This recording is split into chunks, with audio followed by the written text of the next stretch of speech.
오늘은 기독교 강요 3권 제2장 28항에서 32항까지 제가 제목을 하나님의 약속과 믿음이라는 말로 한번 붙여 보았습니다.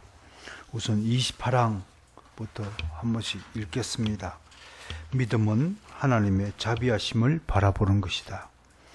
구원과 영생을 소유하는 것이다. 하나님이 우리와 화목하시면 모든 위험이 이미 다 지나간 것이다. 믿음은 하나님의 사랑을 깨닫고서 현재의 삶과 장차 올 삶에 대한 약속을 소유하는 것이다. 그러면서 디모데전서 4장 8절을 말씀을 소개했습니다. 시작. 육체의 연단은 약간의 유익이 있으나 경건은 범사에 유익하니 금생과 내생에 약속이 있느니라. 하나님의 은혜라는 셈에서 온갖 선한 것, 축복이 우리에게 흘러나온다. 이러한 것들이 28항의 주요한 내용이었습니다. 29항은 첫 번째 우리는 값없이 주신 하나님의 약속을 믿음의 기반으로 삼고요. 믿음은 하나님이 진실하시다는 것을 확실히 알며 순종하는 자세로 하나님의 명령을 받아들이고 그의 금지 사항들을 준수하며 그의 경계들을 가슴에 새기는 것이다. 동시에 믿음은 약속과 함께 시작되고 그 약속에 근거를 두고 그 약속에서 끝을 맺는다. 이거 밑줄 치시죠. 믿음은 약속과 함께 시작되고 그 약속에 근거를 두고 그 약속에서 끝을 맺는다. 그러므로 우리를 향하신 하나님의 자비하심을 완전하게 증거해 주는 것은 오직 복음밖에 없는데 믿음이 바로 그 복음을 깨닫고 알기를 구하는 것이다 라고 하였습니다. 오늘은 이러한 내용들을 가지고 믿음과 약속의 관계에 대해서 진술한 기독교 강요의 내용을 살펴볼 것입니다. 조금 있다가 30항, 31항, 32항은 약속에 대한 기본적인 신학적인 진술을 좀 구한 다음에 여러분에게 진술하도록 하겠습니다.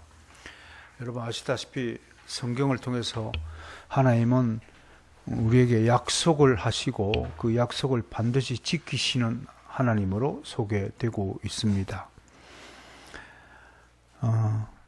그러니까 하나님이 말씀하시다, 하나님의 말씀이 곧 약속이라는 사실을 누누이 강조하고 있습니다.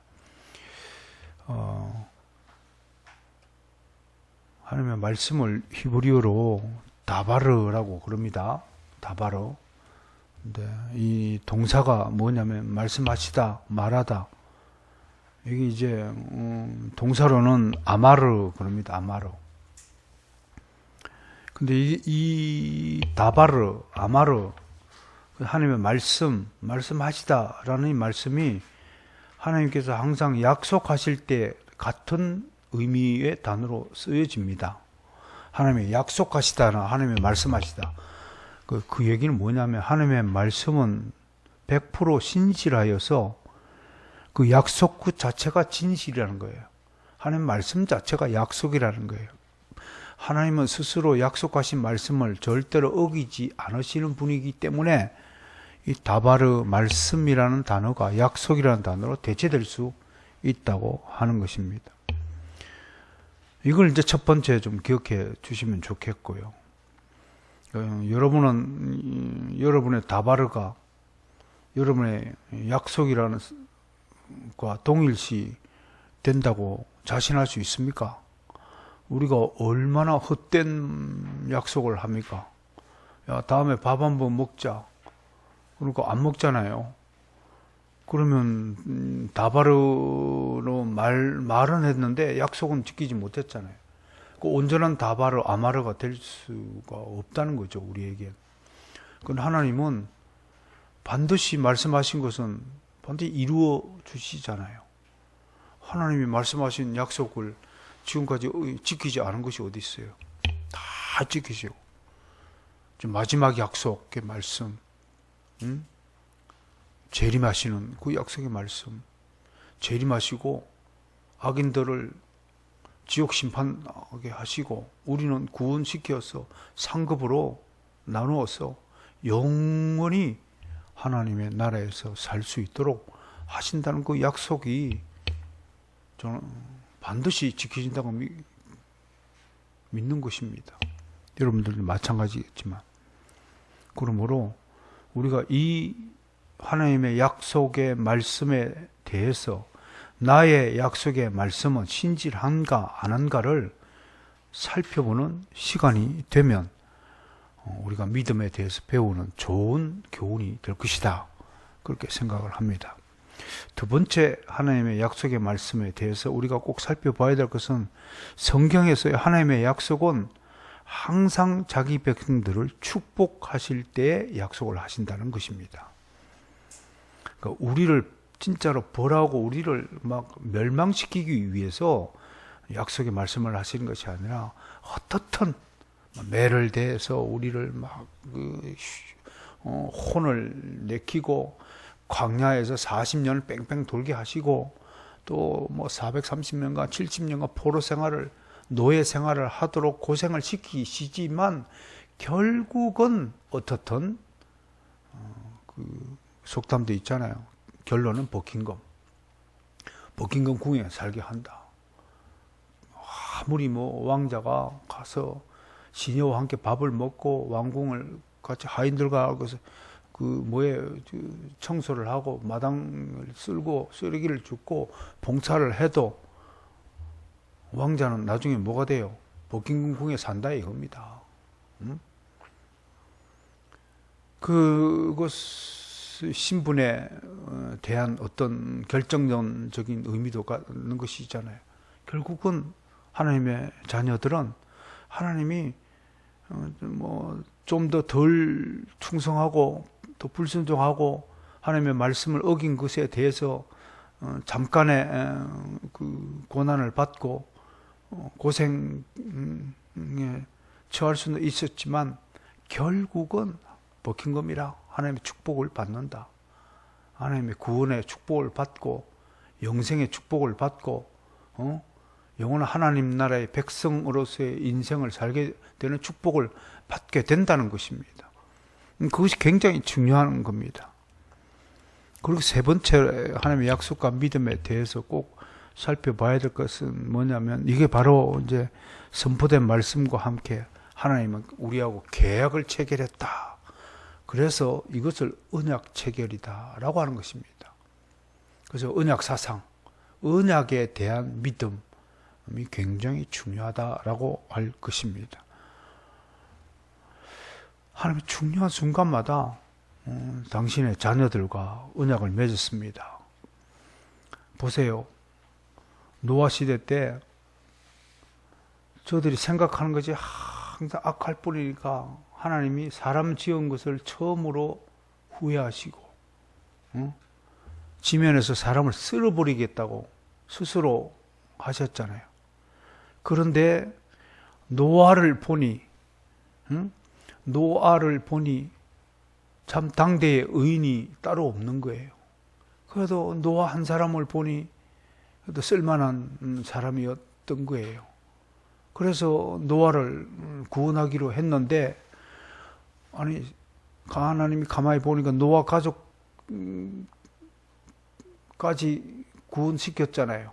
왜 그랬을까요? 가만히 보니 노아 한 사람만 구원해갖고는 또 노아 마누라를 또 갈빗대를 꺼내갖고 또 만들어야 되잖아요. 제2 하와를 만들어야 되니까 최소한의 노아의 피부치, 혈연관계, 부부와 자식들만 구원하여서 새롭게 시작하려는 하나님의 계획이, 그 자비하심이 함께 시행이 된 것이에요. 심판으로 싹 쓸어버렸지만 노아 가족을 구원하시고, 노아가, 여러분 어떤 글을 보니까 그게 기억이 나네요. 왜 무지개 약속을 했을까? 하나님이 노아에게. 노아가 구원받고 홍수 위에 살았는데 또 번개가 치고 천둥만 치면 노아가 그냥 가슴이 벌벌벌 하는 거예요. 또 홍수가 날까봐. 얼마나 놀랬겠어요. 비가 오르니까. 그러니까 하나님이 노아를 안심시키고자, 노아야, 다시는 내가 물로 심판하지 않을 거마. 걱정하지 마라. 비가 와도 걱정하지 마라. 비만 오면 노아가 어떻게 되세요? 잠을 못 자는 거예요. 뜬 눈으로 밤을 또 홍수가 나왔고, 또 방주, 120년 동안 방주 지어야 되고, 무슨 인생이 방주 짓다 말 인생이 어디 있어요? 그러니 하나님이 노아를 불쌍히 여기시사 나타나서, 노아야, 비가 와도 이제 걱정하지 마라. 다시는 물로 내가 세상을 심판하지 않으리라. 그 얘기는 뭐예요? 앞으로 뭘로 심판한다는 거예요? 우리가 상상하기로는 제일 상상하기 쉬운 것은 물 대신에 이제 불로 심판할 일이 남았다, 이 얘기 아닙니까? 그래서 요한계시록에 보면 막 인을 뗄 때마다 불에서 번개가 내리고 막 땅에 3분의 1이 불타고 바다에 3분의 1이 불타고 바다 생물의 3분의 1이 다 죽고 그러잖아요. 그 불심판이란 그 말이에요. 어쨌든 노아 홍수 이후에 언약을 맺으셨잖아요. 그래서 노아의 마음을 안심되게 만드신 하나님의 위대한 사랑을 보세요. 그 언약은 하나님의 자비하심의 결과다. 축복의 결과로서 언약이 맺어졌다. 하나님의 약속과 언약은 어떤 차이가 있었어요? 하나님의 약속은 하나님 스스로 하신 거예요. 하나님 당신에게 하신 거예요. 예를 들어서 보세요. 구속 언약, 그러면 삼위일체 간 하나님끼리 약속이에요. 성부 하나님과 성자 하나님과 성령 하나님이 야, 앞으로 타락한 인간을 어떻게 구할까? 그랬더니 이제 성자 하나님이 내가 그럼 십자가를 지죠. 성령 하나님은 그럼 예수 십자가를 진 나의 속죄 사역의 효력을 입은 자들에게 성령 하나님이 성령을 개인적으로 다 나눠줘서 예수 믿도록 하겠습니다. 아무튼 그것이 구속 언약이 협약이라고 하잖아요. 그러나 여러분, 스스로 한 하나님의 약속 행위와 사랑하는 당신의 자녀를 대상으로 한 언약 행위가 구분될 수 있다는 거예요. 무슨 말인지 알겠죠? 그래서 언약 사상이 너무 중요하다는 거예요. 믿음에 있어서 하나님이 우리 인간을 대상으로 행하신 언약 체결은 믿음의 중요한 골간이 되고 근간이 된다는 것입니다. 그러면 노아에게만 해당되느냐? 노아에게 한 약속은 그렇지 않다는 거예요. 노아에게 비록 한 언약 체결이지만 문서가 없는 계약 체결이라서 언약이라고 하는 거예요. 우리처럼 말로만 하는 체결은 우리가 인간에게는 가능한 일입니까? 오직 하나님만 가능한 일입니다. 우리는 말로 체결해갖고는 부모 자식 간에도 말로 하면 안 돼요. 다음에 언제 했냐고 증거 있냐고 대드는데 그건 말이 안 되는 거예요. 근데 하나님이 하시는 거니까 언약 체결. 우리는 문서 체결이에요.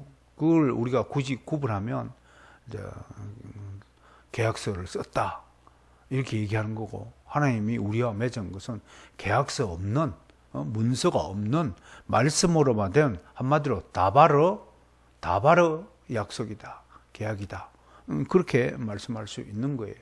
노아에게 해준 거. 그 다음에 여러분 기억나는 것이 아브라함과 맺은 언약 체결이죠. 이 아브라함은 또 모든 믿는 자들의 조상으로서 모든 구원받은 백성, 모든 하나님의 자녀들의 대표자로서 하나님이 맺은 언약이므로 이제로부터 그리스도 안에 있는 모든 사람, 모든 그리스도인, 모든 하나님의 자녀에게 적용되고 효력이 미쳐지는 언약이라는 사실인 점에서 아브라함의 언약은 굉장히 중요하단 말이에요. 노아와 맺은 언약은 앞으로 물로 심판하지 않겠다라고 하여서 우리가 이 지구상에 살아가면서 비가 오고 홍수가 나도 이제 우리는 안심하고 살아가는 근거의 말씀이 되지만, 아브라함과 맺은 것은 그리스도 안에서 그 구원이 그리스도 안에 있는 자들에게 미친다는 정말 구원의 효력으로서 영원한 언약이 된다는 점에서 굉장히 중요한 역사적 의미를 가진다고 하는 것입니다. 특히 이 언약 중에서 15장의 언약을 횃불 언약이라고 우리가 통칭하여 이름을 붙여서 부르고 있지 않습니까? 이 횃불 언약에 있어서 우리가 살펴봐야 될 것은 왜 고기를 둘로 쪼개서 지나가게 하느냐 하는 것입니다. 그런 차원에서 보십시오. 하나님은 당대의 문화와 습관, 관습들을 무시하지 않고 그것을 이용하신다는 사실을 우리가 기억할 필요가 있습니다. 그래서 우리가 성경 공부를 할 때 당대의 지리, 문화, 역사적 배경 등을 동시에 학습하는 것이 중요하다 이겁니다. 왜 횃불 언앙에서 쪼갠 고기 사이로 하나님이 지나가시냐면 당시에 고대 근동 지역의 모든 계약 체결에는 항상 짐승을 둘러 쪼개서 언약을 맹세를 하는 습관이 관습들이 각 민족마다 있었다고 하는 것입니다. 왜 동물을 짐승을 둘러 쪼갰느냐?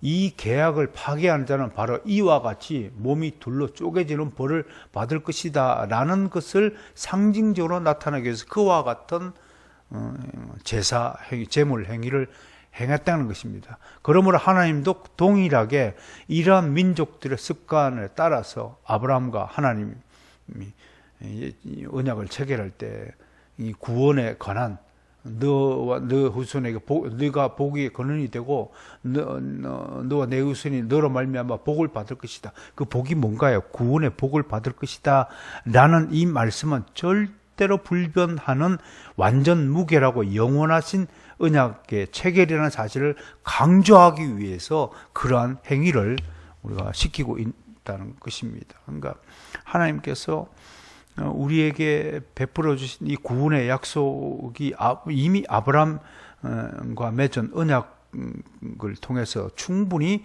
계시되어 있음을 볼 때에 우리가 받은 구원은 절대로 잃어버리지 않는 견인의 교리가 정말로 매우 성경적이라는 사실을 믿으셔야 되고, 이런 점에서 구원을 잃어버릴 수 있다, 구원의 은혜를 상실할 수 있다고 주장하는 알미니안주의와 그 자유주의자들의 주장에 우리가 결코 동의할 수 없고, 우리는 끝까지 성경적 정신과 주장을 지켜야 한다고 할 것입니다.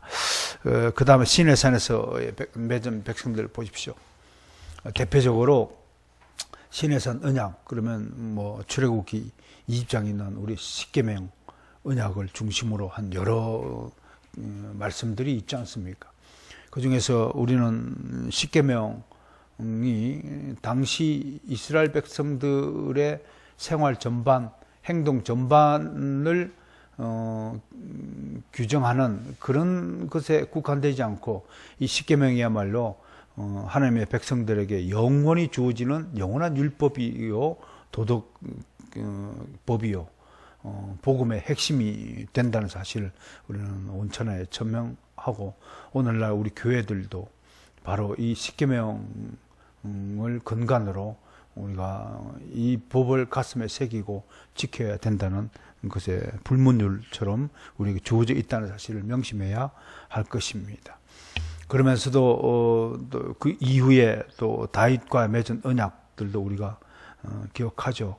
다윗의 후손에서 메시아가 나올 것이다. 다윗 언약의 핵심은 메시아 언약입니다. 그렇죠? 그래서 메시아가 될 수 있는 조건이 뭐냐? 하나님의 구약 전반에 걸쳐서 예고된 여러 가지 메시아의 출현에 대한 조건들을 충족함과 동시에 가장 뚜렷한 메시아 조건 중에 하나가 다윗 왕의 후손 계보에서 출생해야 한다는 조건입니다. 그리고 유대인으로서 오셔야 된다는 조건이 있었던 것입니다. 그래서 사실은 예수님 이전 이후에도 유대 이스라엘인들에게, 유대교인들은 뭐 지금도 뭐 메시아, 자칭 메시아라고 하는 사람이 이스라엘 지역에 4사람이나 살고 있다고 합니다. 그래서 자기들도 억지로 막 다윗 왕과 후손이라고 하기도 하고, 뭐 여러 가지 정황 증거를 갖다 대면서 메시아 교를 만들어 가지고 또 이스라엘 내에서도 아주 복잡하다고 합니다. 유대교의 사정이 그렇게 간단치가 않은 사정에 있다라고 들었는데, 그래도 우리 한국 교회만큼 복잡하지는 않지 않을까 하는 생각을 합니다. 어찌 됐든 간에 이제 다윗 언약의 핵심은 메시아 언약에 있었다. 그 뒤로 뭐 여러 가지 구약의 여러 선지자들이 메시아가 출현할 것이다. 특히 놀라운 것은 이제 이사야서 선지자의 예고, 또 미가 선지자의 예고, 또 스가랴 선지자의 예고, 이런 것들을 보면 700년 전, 500년 전에 예수님 출생 이전에 사셨던 그런 분들이 베들레헴에서 태어날 것을 예언하셨고, 나귀를 타고 예루살렘에 입성할 것을 예고하셨고, 그리고 어떻게 도살장에 끌려가는 어린 양처럼 정말로 어떻게 그 고난의 공생애를 살 것이며, 어떻게 십자가 그 처형장으로 끌려갈 것인지 예고하는 이런 모습들은 정말 우리로 하여금 입을 벌리게 할 만큼 정확하고 뚜렷한 예언의 말씀으로 남아있지 않습니까? 이런 예고를 통해서 하나님은 구약 전반에 걸쳐서 더 확대해서 말한다면 구약 전체는 메시아에 대한 약속의 말씀으로 존재한다 라고 규정해도 손색이 없을 만큼 그렇게 언약의 말씀이다 라고 말씀할 수 있을 것입니다. 그래서 우리가 오늘 읽은 고린도후서 1장 20절 말씀에서 하나님의 약속은 얼마든지 그리스도 안에서 예가 되니, 예스가 된다 이겁니다. 그러니까 뭐 하나님의 말씀은, 구약에 있는 하나님의 약속은 모두가 어디로 포커스가 맞춰져 있냐면 예수 그리스도에게 포커스가 맞춰져 있다. 예수 그리스도 안에서 예스가 된다. 그런 그 예수 그리스도로 말미암아 우리가 아멘하여, 아멘 믿습니다 할 뿐이라는 거예요. 우리는 이제 하나님의 구약적 약속의 말씀이 그리스도로 성취된 것을 2000년 전에 성취되었다는 사실을 알고 믿고 있습니다. 이제 우리는 그리스도 안에서 하나님의 약속이 모든 것이 예스가 된 것처럼, 이제 또 그리스도 안에서 남은 하나님의 마지막 그 예언들, 언약들, 약속의 말씀들이 성취될 것이라고 믿고 아멘해야 한다는 것입니다. 그것이 하나님의 영광이라고 하고 있다는 사실을 명심해야 됩니다. 자, 오늘 하나님의 약속과 믿음의 관계를 살펴보고 있습니다.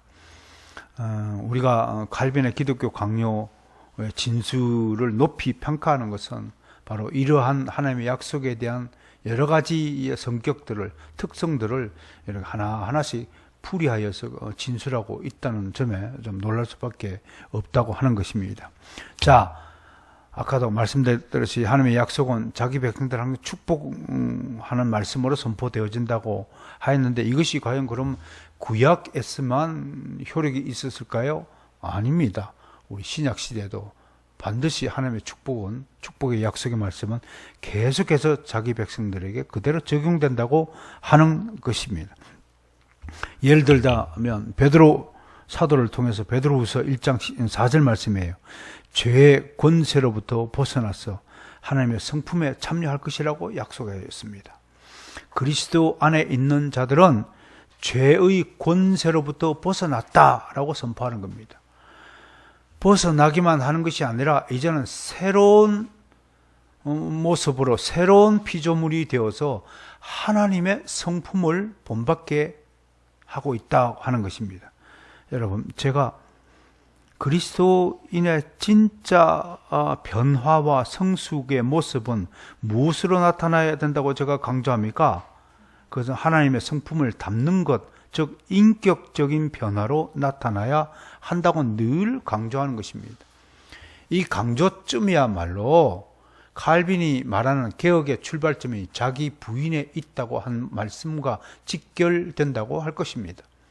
그리스도인은 철저하게 자기를 부인함에서부터, 자기 변화에서부터 자신의 새로운 인생, 새로운 생명을 확보하고 획득하고 그 새로운 인생을 살게 되어야 한다는 것이 명명백백한 성경적 진리라는 사실을 우리는 기억해야 합니다. 10년, 20년 방언을 하고 막 신비한 능력을 발휘하고 기도원에 가서 막 며칠씩 금식기도 하고 한다는 사람이 만나서 대화해보면 10년 전이나 20년 전이나 지금이나 말투도 그대로고 성질머리도 그대로고 하나님의 성품과 아무 관계가 없는 육신의 성품을 그대로 가지고 있다면 그가 과연 정말로 죄의 권세로부터 벗어나서 하나님의 성품에 참여한 자가 되었을까 하고 스스로 의문을 가져봐야 하는 것입니다. 생각이 변화가 없고 사는 모양이 똑같이 또 시종이 여일하고 옛날에 좋아했던 것들을 지금도 좋아하고 이런 것이라면 참 문제가 있는 것이다. 여러분, 하나님을 믿는 자, 그리스도 안에 있는 자, 예수를 따르는 자에게 주님이 뭐라고 약속했어요?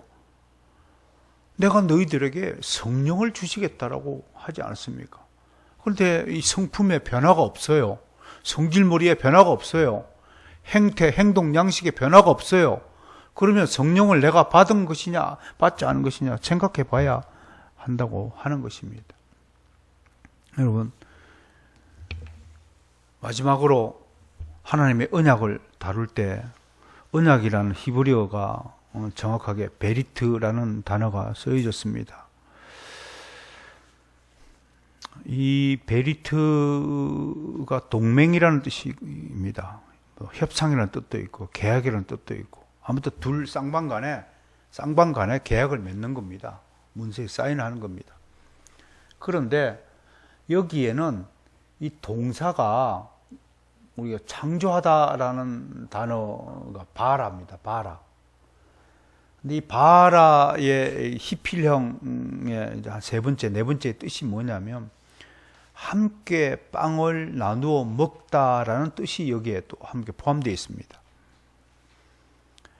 그러니까 언약에 있었어요. 예수님이 마지막 만찬 때 제자들과 뭐 했어요? 빵을 떼어 나누어 먹었어요. 이게 굉장히 중요한 의미를 가지고 있어요. 하나님은 약속하시고 그 약속을 반드시 성취시키고 실천한다는 분은 이제 알게 되었습니다. 그리고 하나님은 우리에게 언약을 체결해 주셨습니다. 스스로 하시고 스스로 그 약속을 지키겠다고 맹세하셨습니다. 우리를 상대로. 그 단어를 베리트라고 하고 이 베리트의 동사가 바라인데 바라가 함께 빵을 나눠 먹는 거예요. 이게 뭐냐? 빵을 나누어 먹다는 것은 서로 유익을 나누어 가진다라는 것입니다. 결국은 하나님은 언약을 체결하여서 하나님께 영광이 되고 우리에게 가장 좋은 유익한 일을 돌리게 하신다는 그 의미심장함이 이 베리트라는 단어에 깔려 있다는 것을 아실 필요가 있다고 하는 것입니다.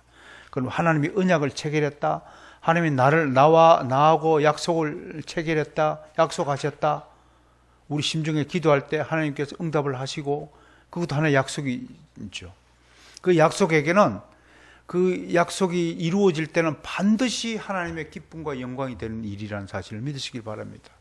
그래서 이런 그 하나님의 이 베리트 사상이 그대로 우리 하나님의 사람에게 주어져서 하나님의 사람들도 사람과 사람과의 사이에서 이러한 계약을 수없이 많이 체결했다고 하는 것입니다.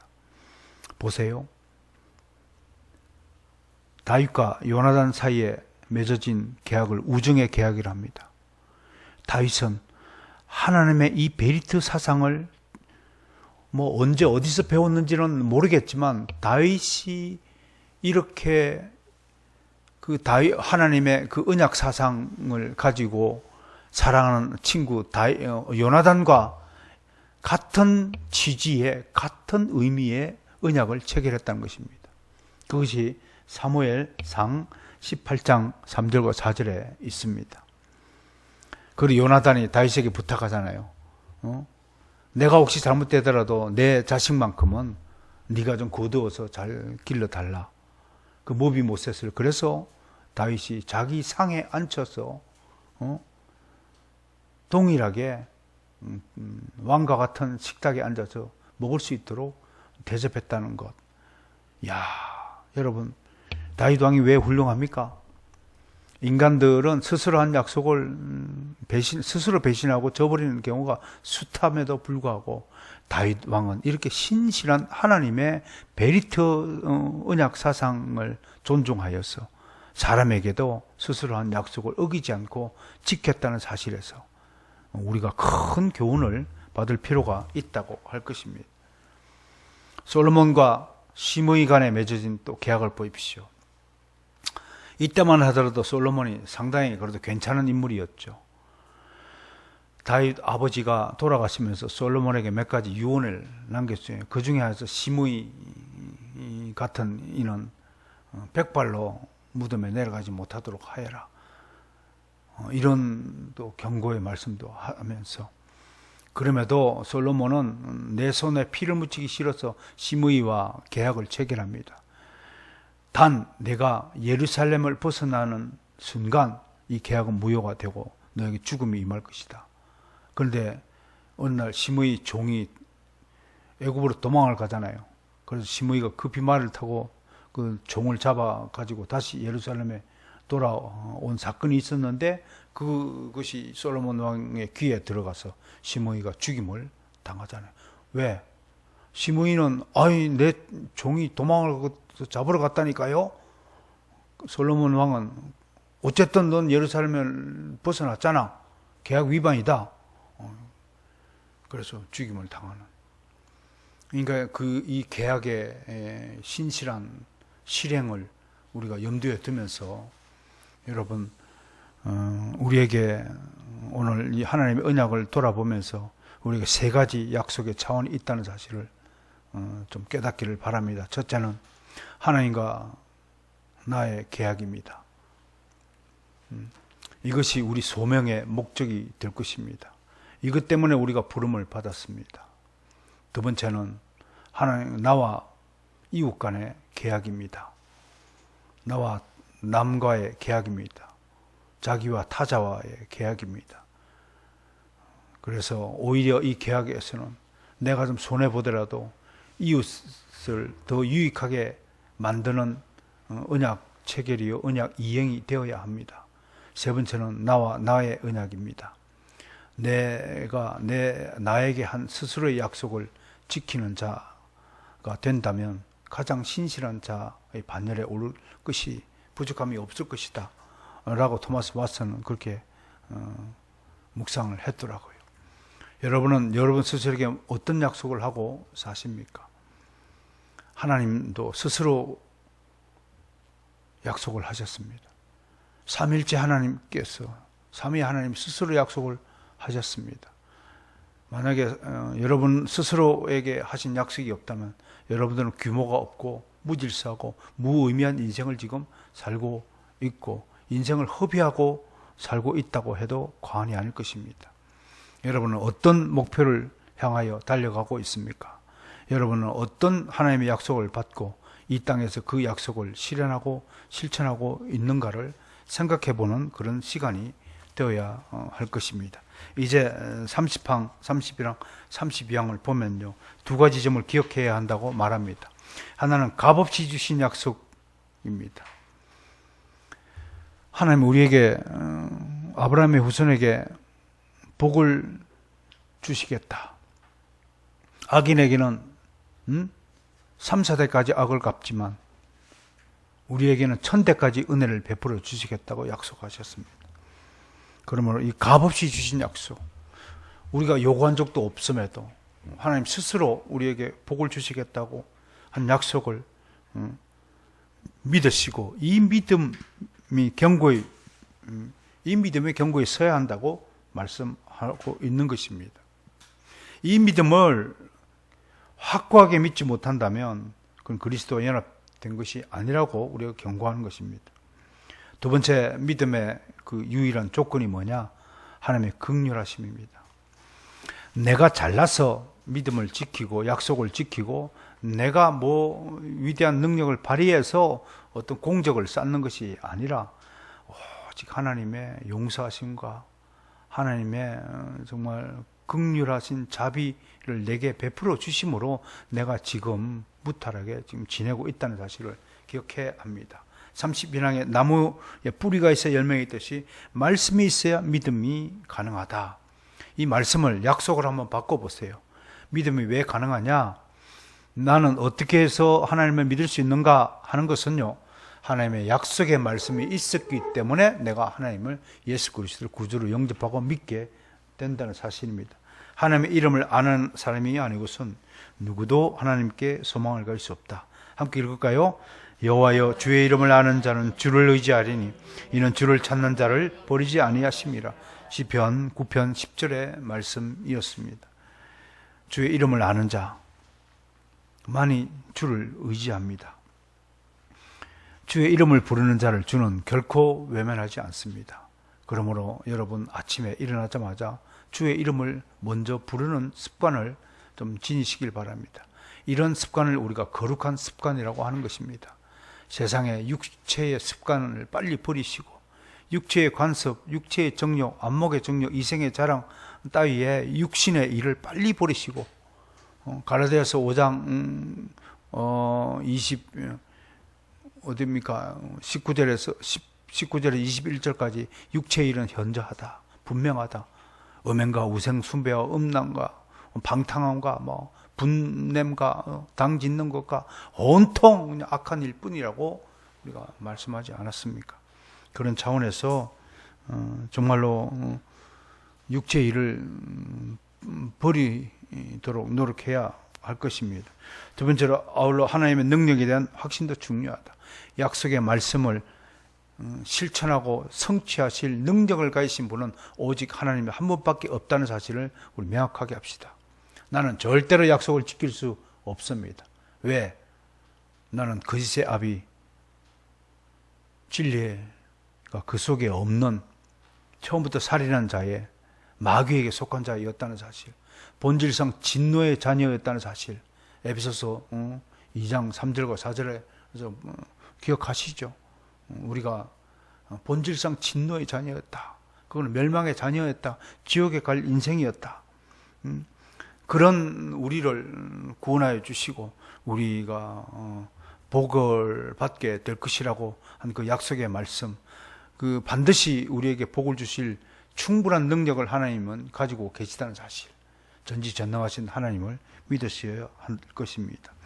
이사야서 40장 26절 시작. 너희는 눈을 높이 들어 누가 이 모든 것을 창조하였나 보라.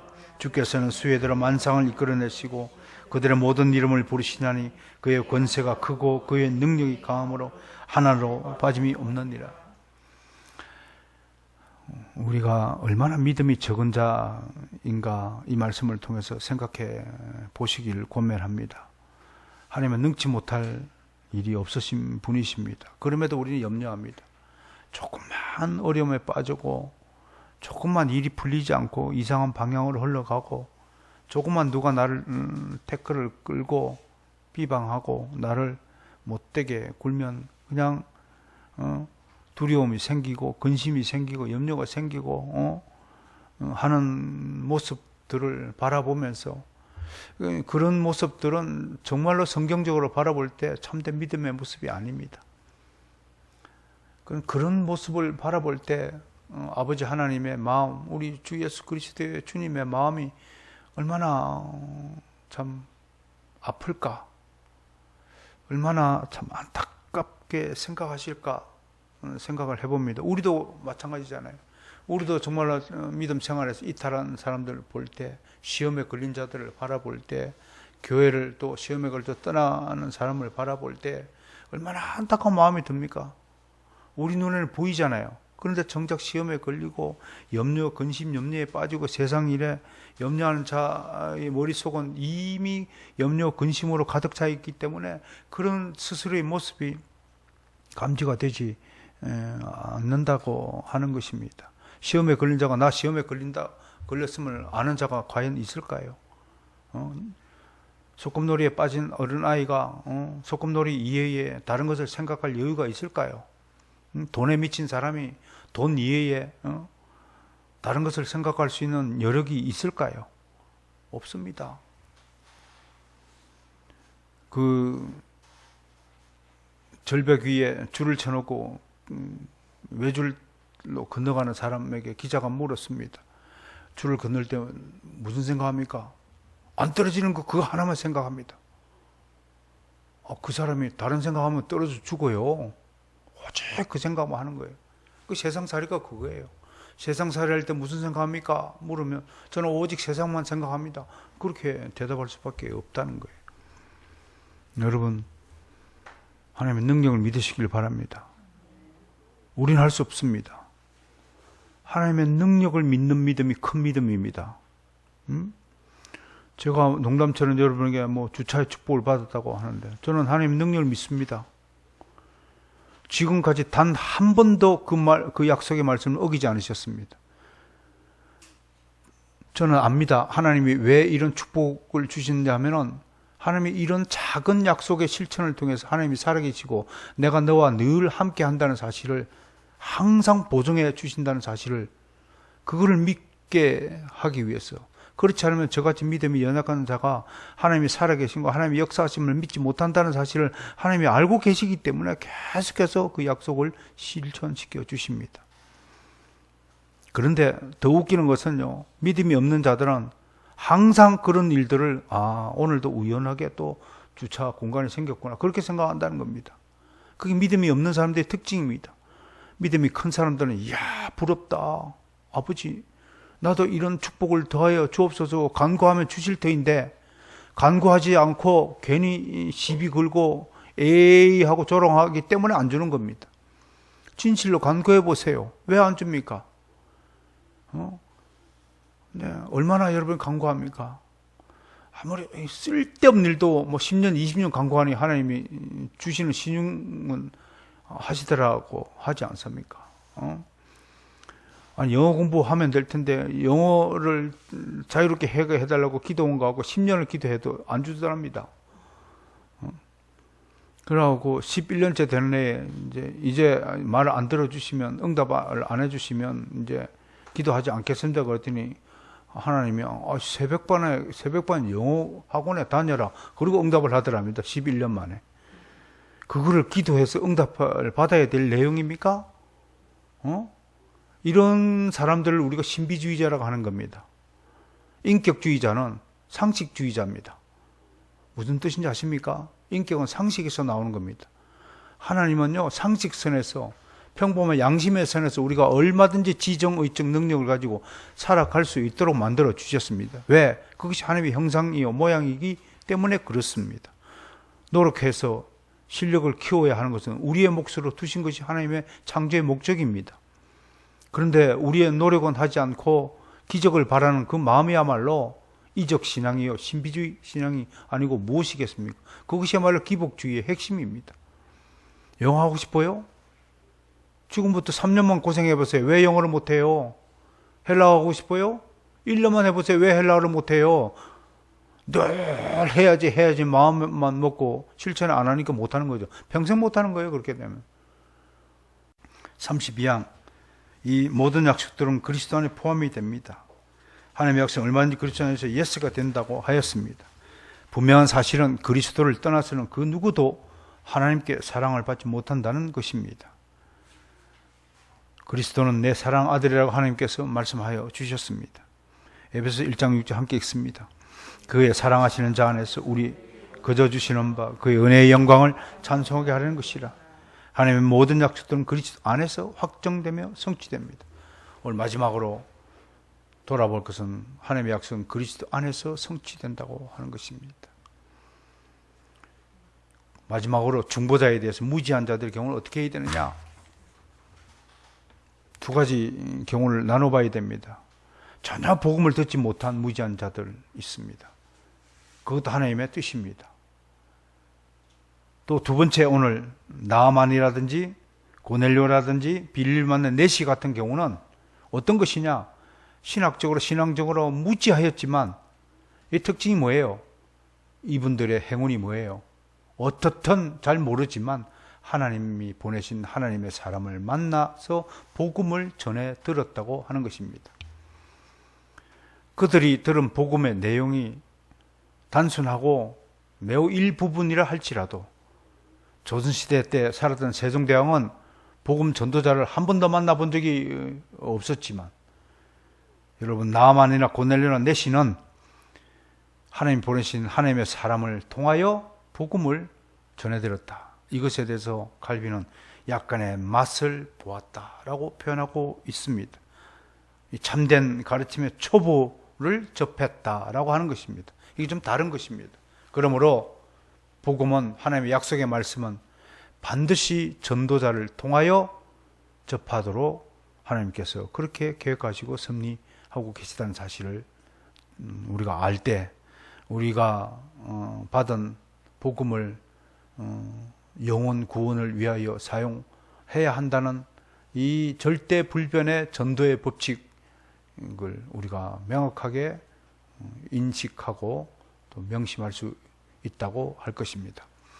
오늘은 여기까지 우리가 살펴보겠습니다. 다음 주에는 34망부터 37항에 있는 성령의 역사와 믿음에 대해서 학습하도록 하겠습니다.